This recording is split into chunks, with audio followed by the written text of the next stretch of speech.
உங்கள் மனதை கர்த்தருக்கு கொடுங்கள், அப்பொழுது அவர் உங்களை ஆசீர்வதிப்பார். Praise the Lord. உபாகமம் 28ஆம் அதிகாரம் 12ஆம் வசனம் இப்படியாக சொல்கிறது: ஏற்ற காலத்தில் உன் தேசத்திலே மழை பெய்யவும், நீ கையிட்டு செய்யும் வேலைகளையெல்லாம் ஆஸ்வதிக்கவும், கர்த்தர் உனக்கு தமது நல்ல பொக்கிஷசாலியாகிய வானத்தை திறப்பார். நீ அநேக ஜாதிகளுக்கு கடன் கொடுப்பாய், நீயோ கடன் வாங்காதிருப்பாய். அல்லேலூயா. பாருங்க, இந்த நல்ல கர்த்தர் இதிலிருந்து ஒரு காரியத்தை சொல்லுகிறார். கர்த்தர் உனக்கு தமது நல்ல பொக்கிஷசாலியாகிய வானத்தை திறப்பார் என்று சொல்லுகிறார். எனக்கு பிரியமானவர்களே, கடனால நிறைய பேர் பாதிக்கப்பட்டுக்கிட்டே இருக்கிறாங்க. ஒவ்வொரு நாளும் ஏதாவது ஒரு விஷயத்தில் கடன் பட வேண்டிய சூழலாக இருக்கிறது. சிலருக்கு உடம்பு சரியில்லைன்னு சொன்னால் அதற்கு கடன் வாங்க வேண்டிய சூழல், பிள்ளைகளுடைய படிப்புகளுக்கு கடன் வாங்க வேண்டிய சூழல், பிள்ளைகளுடைய திருமண காரியங்களுக்கு கடன் வாங்க வேண்டிய சூழல், பேரண்ட்ஸ்க்கு உடம்பு சரியில்லைன்னா அதற்காக கடன் வாங்க வேண்டிய சூழல், பிஸ்னஸ் எப்படியாவது இம்ப்ரூவ் பண்ணணும்னு சொல்லி அதற்கு கடன் வாங்க வேண்டிய சூழல். எல்லா விதத்துலேயும் கடன் ஒரு பெரிய பிரச்சனையாக இருக்குது. ஏற்கனவே சம்பாதித்து வைத்த நகைகளையோ வாகனங்களையோ அடகு வைத்து நாம் இன்னும் முன்னேற வேண்டும் என்று சொல்லி அதற்கு கடன் வாங்க வேண்டிய சூழல். இப்படி கடன் பல விதத்தில் உருவாகிறது. சிலருக்கு வாகனங்கள் வாங்குவதற்கு கடன், சிலருக்கு வீடு கட்டுவதற்கு கடன், சிலருக்கு இடம் வாங்குவதற்கு கடன். இப்படி பல விதத்தில் கடன் பட வேண்டிய காரியங்கள் இருக்கிறது. சிலர் ஜாப்காக, கவர்மெண்ட் ஜாப்காக கடன் வாங்குகிறார்கள், வெளிநாட்டு போவதற்கு கடன் வாங்குகிறார்கள். பல விதத்திலையும் கடன்கள் அநேக விஷயங்களுக்கு அது உதவியாக இருந்தாலும், அந்த நேரத்தில் அது யூஸ்ஃபுல்லாக இருந்தாலும், அதை கொடுக்கும்போது மனசெல்லாம் வேதனையாக்குது இல்லையா? எப்படி அடைக்கத்துன்னு தெரியல இல்லையா? நம்முடைய அவசரத்துக்கு அவங்க பணம் கொடுத்த மாதிரி நாம் சரியாக அவங்களுக்கு கொடுக்க வேண்டும் அல்லவா? நம்முடைய தேவைகளுக்கு அவர்கள் உதவி செய்தது போல நாமும் அந்த விஷயத்தில் கரெக்டாக இருக்க வேண்டும் அல்லவா? இந்த தினத்தில் நிறைய பேர் ஏசப்பட்ட மன்றாடுகிறது. போதும் என்று மனதுடைய தேவ பக்தியே மிகுந்த ஆதாயம் என்று வேதம் சொல்லுகிறது. ஆனால் நாம் கர்த்தரிடத்தில் எப்படி மன்றாடுறோம் அப்படின்னு சொன்னால், நாம் யாரோ ஒருவரை பார்த்து அவர்களைப் போல என்னை ஆசீர்வதியும் என்று சொல்லி கேட்கிறோம், இவர்களைப் போல என்னை ஆசீர்வதியும் என்று சொல்லி கேட்கிறோம். சற்று நாம் நம்மை நிதானித்து பார்க்க வேண்டும். நமக்கு எவ்வளோ கடன் இருக்கிறது, எவ்வளோ தேவைகள் இருக்கிறது, எவ்வளோ இன்கம் இருக்கிறது, எல்லாத்தையும் ரைட் பண்ணுங்க. கிச்சன் டிபார்ட்மெண்ட்டுக்கு எவ்வளோ தேவைப்படுகிறது, ஸ்டோர் டிபார்ட்மெண்ட்டுக்கு எவ்வளோ தேவைப்படுகிறது, ஃபியூல் பெட்ரோல் டீசலுக்கு எவ்வளோ தேவைப்படுகிறது, ஒவ்வொன்றும் செக் பண்ணுங்க. ஒரு சொந்தக்காரங்களுக்கு ஃபங்க்ஷன் வருது, சிலர் கல்யாண பத்திரிக்கை எடுத்து வந்து வச்சுட்டாங்க, அவங்களுக்கு எவ்வளோ கொடுக்கணும்னு சொல்லி முதல் செக் பண்ணி பாருங்கள். நாம் வருகிறதுல கர்த்தருக்கென்று நாம் எவ்வளோ கொடுக்கணும் அதில் செக் பண்ணி பாருங்கள். எல்லா விஷயத்திலையும் நாம் நம்மை நிதானித்தறிந்தால் நம்முடைய வாழ்க்கையின் ஆசிரியர்கள் மிகப்பெரிய ஒரு ஆசிரியமாக இருக்கும்.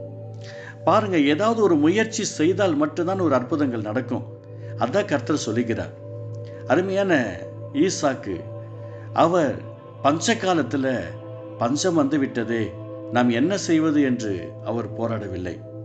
அவர்கிட்ட இருந்த விதைகளை, நாம் தேவனுடைய அன்புக்குள் இருக்கிறோம், தேவனோடு இருக்கிறோம், தன்னுடைய தகப்பனுடைய வார்த்தையின் பிரகாரமாய் கீழ்ப்படிந்து இருக்கிறோம், என்னுடைய தகப்பனாருக்கு தேவன் ஆசீர்வதித்தது போல என்னையும் தேவன் ஆசீர்வதிப்பார் என்ற ஒரு எண்ணம் அவருக்குள்ளே இருந்தது பார்க்கிறோம். மற்றவர்களுக்கு பஞ்சகாலம், ஆனால் ஈசாக்கு விதை விதைத்த போது 100 மடங்கு பலன் வந்தது. அப்படிப்பட்ட ஒரு விசேஷித்த ஆசீர்வாதத்தை கர்த்தர் அவர் கொடுத்தார். ஏன் கொடுத்தார்? அவர் முயற்சி செய்தார். சூழ்நிலைகளை பார்க்காதீர்கள், நீங்கள் முயற்சி செய்யுங்கள், கர்த்தர் உங்களை ஆசீர்வதிப்பார். அருமையான சில நபர்கள்லாம் ஒன்று கூடி நம்முடைய சகோதரர் பேதுருவிடத்தில் சில கேள்விகளை கேட்குறாங்க. அவர்கள் கேள்வி கேட்கும்போது என்ன சொல்கிறாங்க அப்படின்னா, கப்பர்நகூமில் பேதுரு வந்தபோது சொல்கிறாங்க, வரிப்பணம் வாங்குகிறவர்கள் பேதுருவில் வந்து, உங்கள் போதகர் வரிப்பணம் செலுத்துகிறதில்லையா என்று கேட்டார்கள். செலுத்துகிறார் என்றார். பாருங்க, பேதுரு அந்த இடத்துல வந்த உடனே ஏசப்பா ஒரு வார்த்தை கேட்கிறார். அந்நியரிடத்தில் தானே வாங்க வேண்டும், நாம் ஏன் அவர்களுக்கு செய்ய வேண்டும்? ஆகிலும் நாம் அவர்களுக்கு இடலாம் இராதபடிக்கு நீ கடலுக்கு போய் தூண்டில் போட்டு முதலாவது அகப்படுகிற மீனை பிடித்து அதன் வாயை திறந்து பார், ஒரு வெள்ளி பணத்தை காண்பாய், அதை எடுத்து எனக்காகவும் உனக்காகவும் அதில் கொடு என்றார் என்று சொல்லி பார்க்கிறோம். இப்படி 17ஆம் அதிகாரம் மத்திய எழுதின சுவிசேஷ புத்தகத்தில் 24 27 வசனம் வரை நாம் பார்த்து கொண்டிருக்கிறோம். எனக்கு பிரியமானவர்களே, ஆண்டவருடைய ஆசீர்வாதங்கள் நம்மளோடு கூட இருக்க வேண்டுமானால் நாம் தேவனோடு கூட இருப்போம். ஆண்டவரோடு கூட நாம் இருக்க இருக்க நாம் ஒவ்வொரு கடனையும் மேற்கொள்ளுவதற்கு கர்த்தர் உனக்கு தமது நல்ல பொக்கிஷமாகிய வானத்தை திறப்பார். உங்கள் கடன்கள் நிர்மூலமாவதற்கு நீங்கள் ஏசப்பாவோடு கூட இருங்க. கர்த்தர் எப்படி ஈசாக்கோடு இருந்து அவருடைய வாழ்க்கையில் ஒரு ஆசீர்வாதத்தை கர்த்தர் கொடுத்தாரோ, பேதுரு அந்த இடத்துல வந்து கேட்பதற்கு முன்பதாகவே ஆண்டவர் பேதுருவை பார்த்து, நீ தூண்டில் போட்டு முதலாதாக்கப்படுகிற மீனை பிடித்து அதோட வாயை திறந்துப்பார், அதை உனக்காகவும் எனக்காகவும் ஒரு வெள்ளி பணம் அதில் இருக்கும், அதை போய் நீ வரி கட்டு என்று சொன்னாரே, அதே போல் இந்த அருமையான நாளில் ஆண்டோடைய ஆசீர்வாதம் உங்களோட கூட இருக்கும். கர்த்தர் உனக்கு தமது நல்ல பொக்கிஷமாக வானத்தை திறப்பார். எத்தனை பேர் விசுவாசிக்கிறீங்க? உங்கள் கடன்கள் நிர்மூலமாகும், உங்கள் தேவைகள் சந்திக்கப்படும். ஜெபிக்கலாமா? பரிசுத்த அன்பு தகப்பனே, இதை கேட்டுக்கொண்டிருக்கிற ஒவ்வொரு உள்ளங்களுக்கும் இல்லங்களுக்கும் தேவ அன்பு நிறைவாய் கடந்து வரட்டும்பா.